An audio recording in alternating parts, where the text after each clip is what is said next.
Hello everyone, welcome to Abdul's Driving TV. Today we're going to talk about insurance. So, for insurance, there's so many factors that matter a lot. First of all, you have to have a license. It could be a full UK license, provisional license, and international license.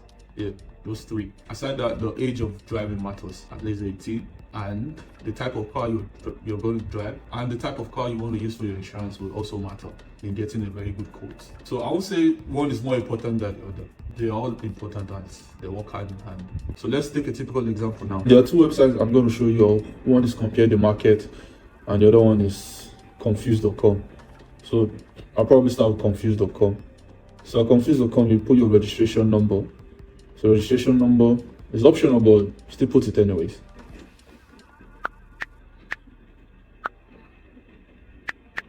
So after putting your registration number, you just click on get a quote. Yeah, so you make sure the car is correct with what they bring out, like the make and model. If the car value is less than that, you can say, oh, it's less than that. If it's more than that, you can say, let's say, let me say 2K for this.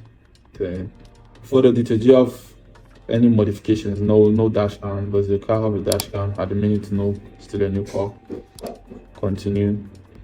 Please, would you like the cover to begin? Yeah, you just select the date the cover begins. So here's a trick that might work. It's good you have like your insurance ready like 30 days before time. It's better to start getting quotes like 30 days before time, or at least 2 weeks before time, because the more closer your date gets, the more higher your insurance will be. So let's say the latest we can do start this insurance is on the 9th of March. So let's start the 9th of March.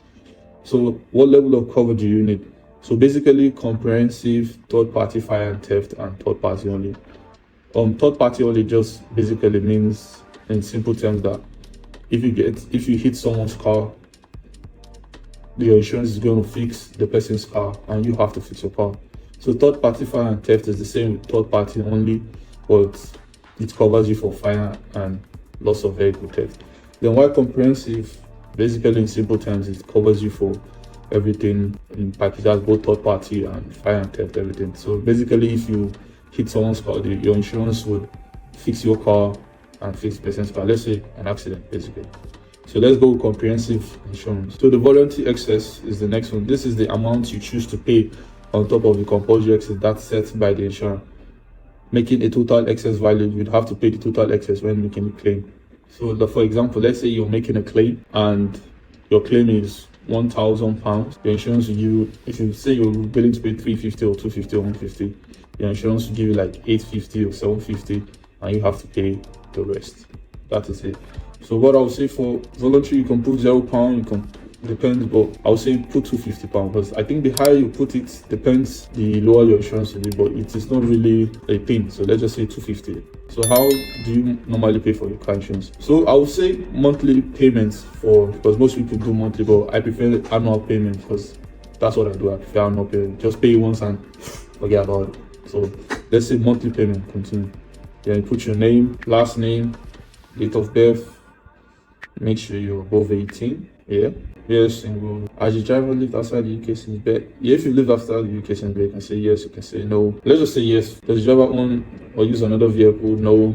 Any vehicle? Employed? What's the driver's main occupation? Let's just say account executive. What industry is this? Accountancy. Does the driver have another occupation? No. So this is the UK manual license, the provisional. The Euro, that's for people from Europe, and other options, I think that's for the international license. The other options is for the international license. So let's just say UK provisional. How long has the driver held this license? Let's say 1 year. How many months and month? Do you like to enter the driving license number? No. Doesn't. You can put it, might make it easy, but it doesn't really matter, to be fair. So you confirm details. Would you like to have another driver? No. Then you can put your phone number, then email. Then you have to enter a postcode. Then click find address. Will the car be kept at home during the day? Yes. Will the car be kept at home during the night? Yes. Or will the car be parked? So depends on your house. If it's a garage, you're parking in a garage, residential parking, secure car park, on the road, on the driveway. So it depends on how your house is built. You select. So let me say residential parking. So how many cars are kept there? So if there are 1 or 2, 3 cars is there, if it's more than 4 or 5, you say, so let's just say 2 cars. By the time the policy begins, we don't have any children under 16 years old, no kids. By the time the policy begins, how many years of no claims bonus will John have? Let's say, since it's a provisional, he has no claim bonus, basically. Is no. Has John held car insurance in their name within the last years? No. Has John regularly been driving a car insured by someone else? No. So you just continue. Has the car been bought yet? Let's just say no. By the time the person will hear about the car, yes. Who will be carried? John, yeah. Who will own the car? John, yeah. So what will the car be used for? So this is a tricky part. Social only just covers day-to-day driving, but not driving to a place of work or coming back from a place of work. So social just means you're going out to have fun, going out to relax. So that's what the insurance covers. It doesn't cover you going to work and coming back. So social and commuting covers everyday driving and also covers a commute to a permanent place of work. That is one permanent location. That is for social and commuting. Then business use covers business drive away from the normal place of work as well as commuting to a permanent place of work and a day-to-day driving. It also covers commercial traveling where driving is part of the job to sell goods or services.